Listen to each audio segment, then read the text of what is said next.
Okay, I think we finally got this working.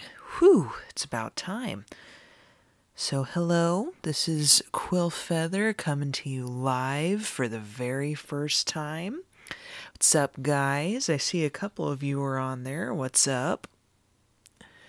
So, why don't you guys throw me a line in the chat box there so I know you guys can hear me? I need to make sure this is working.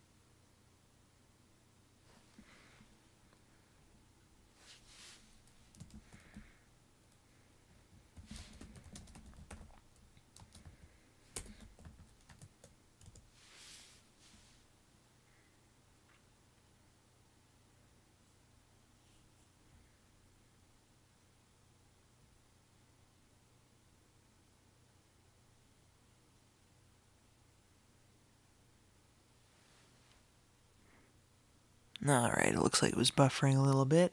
How about now? Can you guys hear me?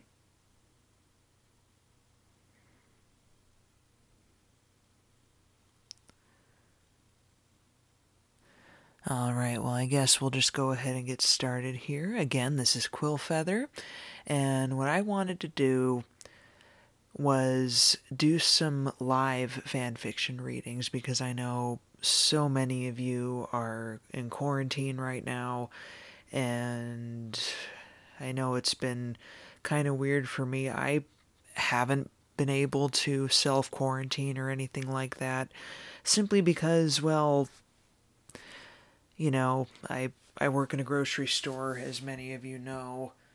Hearthwarming Rush was definitely based on my own real-life experiences, and so what I wanted to do was read some fan fictions live, no editing or anything like that, just read them at my mic for all of you to enjoy. And I know because you have to be quarantined, it might feel like you're by yourself, and I don't want any of you to feel that way.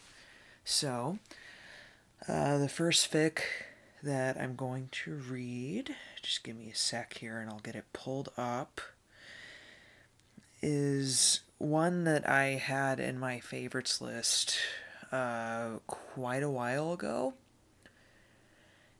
and I wanted to read this one the way I've done some of my other readings, but I figured, hey, it's a nice short little fic, and it's really good. It's called, give me just a sec here. Yes, A Thunderstorm and the Four Winds, and it's by Karabus. I think that's how you say that. And the plot summary reads as following. Once upon a time, one brave Pegasus stole command over the weather itself from the heavens. Nowadays, Rainbow Dash tells Scootaloo the legend. I think that's one of the reasons I originally thought this particular reading was so cool, was because it's a Pegasi myth. I also haven't read this one in a while, so you'll have to bear with me. Gotta get into my Rainbow Dash. Let me tell you a story, Scoots. Nah, nothing like that. No ghost stories or nothing new. I'm talking about something my grandpa told me when I was a filly. Real old stuff. Bit of our folklore, in fact. So you pay attention now, Squirt. Reckon you might appreciate it more than most. Sitting comfortably? Alright. Get your marshmallow out of the campfire as well. You don't want it to go up in smoke. Again. The Tale of Thunderstorm and the Four Winds. What? That's the title. I'm storytelling. I'm allowed to say it all dramatic. Squirt, if you keep interrupting with questions about how I tell it, then this is going to be a very long or very short storytelling session, alright? Alright. Long ago, before we had the princesses, before Equestria was founded, before the tribes ever united, and before the Wendigos came down from the north, we Pegasi lived in our flocks around the eastern mountains. All of us living together in our own flocks, hunting and scavenging, and living as best we could. And living was tough, 'cause back then, we couldn't control the weather. All we could do was try and fly around it and avoid it as best we could, huddling in caves and under trees when the storms thundered all around us. The unicorns had the sun and moon under their control back then, so they were doing all right. And the earth ponies were farming and tilling and coaxing green stuff from the earth, so they were doing all right as well. But we were squeezed in the middle, unable to make our voices heard without the weather on our side. So we mostly starved, and we endured whatever movements of the sun and moon best suited the unicorns rather than ourselves. And all we could do was hang on and try to survive on what little we could find or steal. Yeah, okay, I know we shouldn't have wanted to steal things from the other tribes in the first place, but come on. Different times and all. Also, you're interrupting. Anyway, all we could do was survive. And in that part of the world, well, good luck with even that. Apart from all the evil magical beasts and rival tribes and the pony-eating corvids to the south and wild magic and such like, that was where all the four winds of the world blew to meet as one, battering the whole land with storms and gales and lightning. The earth ponies had their tough little cottages, and the unicorns could hide away in their castles. But we couldn't make homes out of the clouds. And so we either hid away in the caves and waited for the storms to blow over when they came, or we got smashed off the mountains mid-flight. Grim stuff. We had a commander back then, ruling all the flocks like Hurricane did. But remember, this was thousands of years before her day, and the commander then was a bit of a wimp. He didn't pay much mind to the flocks, and they didn't pay much mind to him in return. And each flock relied on their own chieftains and warriors and heroes to keep them protected. And out of every tribe's heroes back in those days, none were swifter, and none were braver, and none were smarter than Thunderstorm. She was the mare who'd flown to the utmost north to find the flowers of youth to heal her flock's chieftain. She was the mare who'd fought and driven off the corvid cormare single-hoofedly, and she'd, all kinds of other stuff. You've heard those stories, right? What? Aw, man, you've been missing out. Ask Twilight the next time you get a chance, and she'll have a book with all the Thunderstorm legends. Bet you bits on that. Or maybe I could just tell them to you myself the next time we're out camping. That might be better. Anyway, Thunderstorm saw all the suffering going on around her.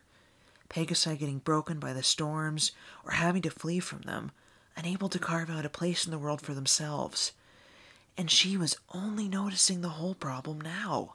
Some problems you live your life with, and it never really seems like a problem unless you realize it all of a sudden, or you notice it for the first time, or somebody else pardon me. Some problems you live your life with, and it never really seems like a problem unless you realize it all of a sudden, or you notice it for the first time, or some pony else points it out to you, or something like that. Geez, I'm interrupting myself now. And I gotta find a better word to get back into the story with than anyway. Anyhow, Thunderstorm was famous across all the flocks by this time in her life. All of her great adventures were behind her. She was a surefire shoe-in to be her flock's next chieftain, and she was as tough and fast as any pony was ever going to get. But the world was still a pretty nasty place, and she wasn't getting any younger.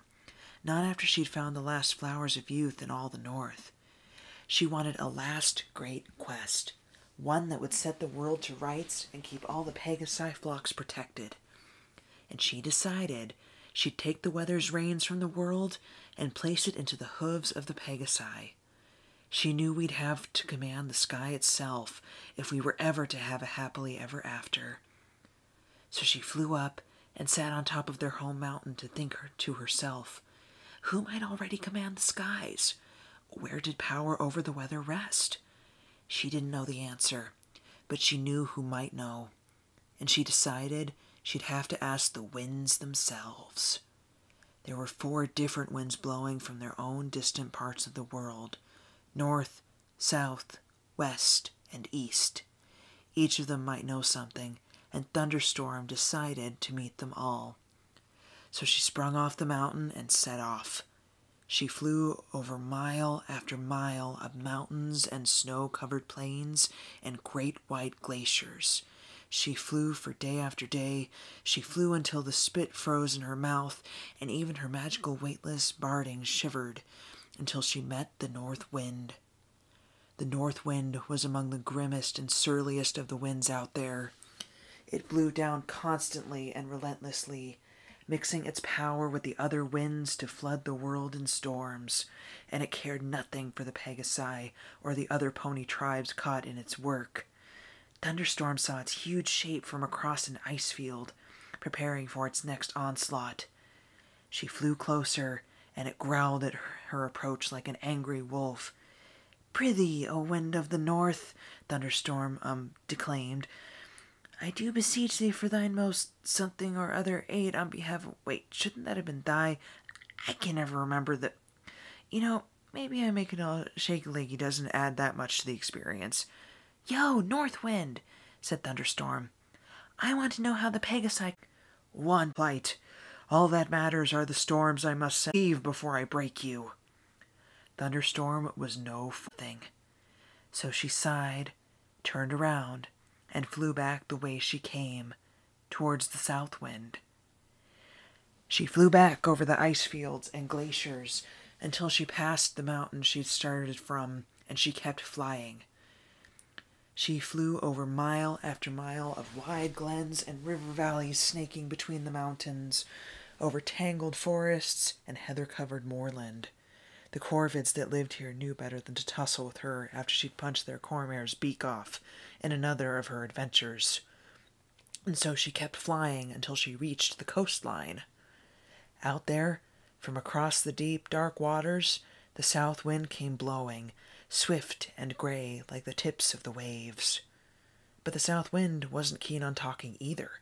She was tired and busy, because it was the wind that had to blow the furthest across the world before it met its brothers, and it always spent its efforts on the islands across the southern sea or on the corvid lands, becoming weak by the time it reached the Pegasi flocks. Yo, South Wind, said Thunderstorm as it approached, but it didn't stop and flew right by her. Hey, Bozo, I'm talking to you. Stop flying away. It kept on flying, ignoring every word and curse. Thunderstorm threw at its back, and she flew after it. I want to know how to... Oh, for Pete's sake, are you even listening? The south wind just wanted to get the job done and get back home to its bed before the next day's work, and although it was tired, it was still faster than Thunderstorm. Finally, as it flew past the horizon, Thunderstorm had to give it up as a lost cause. So she groaned, muttered the worst curse she knew, no, I'm not telling you what, your folks will have my hide as a carpet, and flew west. That's where she'd find the west wind. Bit of a clue in the name there. She flew for miles and miles, and days, until the glens and moors and mountains began to flatten into orderly fields. These fields ran all the way to the horizon, kicking up dirt and dust from the labor of 1,000,000 sweating slaves, and it all blew up into Thunderstorm's eyes as she flew. Cities loomed over the fields as they ran up and over the mountains, and crowned their peaks with palaces. A mighty and cruel empire ruled in these parts, ruled by a spoiled imperator, and Thunderstorm suspected she'd find the wind here. So she waited until nightfall, and snuck into the greatest of the palaces, and there she found the west wind. But the west wind had been seduced by the empire, bribed and pampered until it lived a life of luxury in one of their palaces, throwing its power out from a distance to keep the empire's fields and skies clear. Its winds had become cold, dusty things, flung out randomly and thoughtlessly to catch the Pegasi off guard each time. And when Thunderstorm entered its chambers, it sneered and turned its gaze away from her. Yo, West Wind! I want to know how the Pegasi can gain mastery over the weather, so our flocks don't have to suffer under the storms anymore. How can that be done? Said Thunderstorm. Guards, why is this vagabond allowed to breathe on the premises? Hissed the West Wind, barely stirring from its chair. Shoo her off to either the outside or the hereafter. I'm not fussy. Thunderstorm outflew the arrows and javelins the guards slung after her, and escaped out the window, simmering like her namesake as she headed home. The farms and mountain cities passed under her, and soon fell behind as Thunderstorm flew home. Familiar miles swept by, as she circled once around her starting mountain before making call. If none of the other winds would so much as speak to her, without it, we can't. Thunderstorm flew east, over the mountains of the other Pegasi flocks, and over the unicorn castles, and over the fortified earth pony farmsteads. She flew until the dark mountains rose before her, their black peaks clawing up past the clouds. She flew over them, her wings creaking with the effort, until she finally cleared their summits and saw what waited on the other side. The vast eastern ocean, black and pitiless as the night sky, spanned as far as the eye could see under a sky heavy with storm clouds. For all her travels, Thunderstorm had never flown out here before, and had only ever heard stories of the terrors that waited beyond. She was brave, but she wasn't stupid, and she stayed clear. But now she had no other choice, and so she took a deep breath and flew off the edge of the world. For a month and a day, she flew into the blackness, never ceasing or slowing down, even when she felt her wings would fall off and her eyelids demanded to fall shut. Half-seen things swam in the water beneath her hooves, and she knew if she fell into the depths, she'd never fly back out.